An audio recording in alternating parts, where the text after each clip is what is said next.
what do you recommend most business owners, real estate agents, or outside of the real estate world? What do you recommend that they do on a weekly basis when it comes to YouTube? And should they extract that audio from YouTube or send it to you and you extract it? What does that look like on a weekly basis as far as content creation?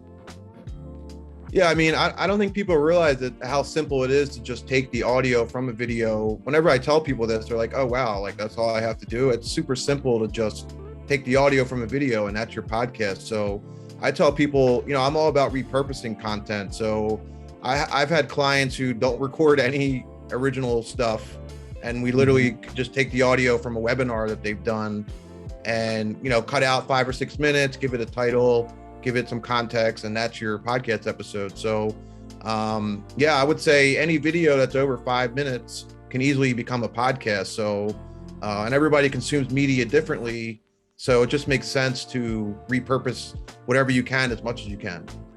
Yeah, it's interesting because there's a lot involved there. And the more I've gotten comfortable with a virtual assistant or virtual assistants, plural, the easier it's been for us to produce more and more content, and me not having to worry about doing it myself. So for me, and this is where I want everyone, and Zac, I want you to tell me how the process is on your side if we were to hire you too.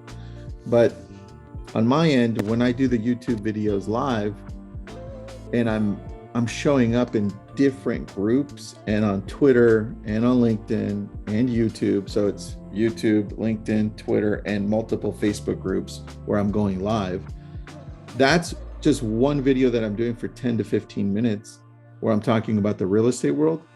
And then my team goes in, rips the audio, and now creates a podcast inside of Spotify. And then you can use Anchor or they can use Podbean, but right now we're using Podbean. But then they have the graphic, the thumbnail. This is why you need 2 graphic designers with what you're saying, right?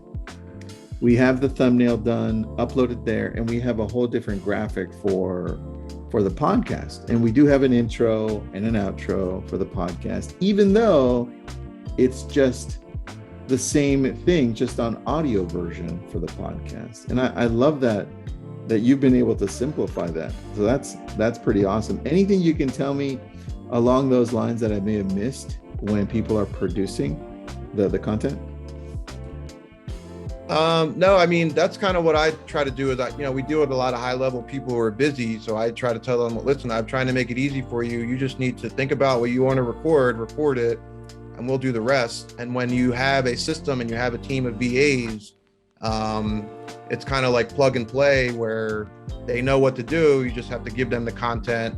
I'm sure they have your commercials saved as audio files. So they just need to drop that in, drop the full file in, and then drop the commercials in.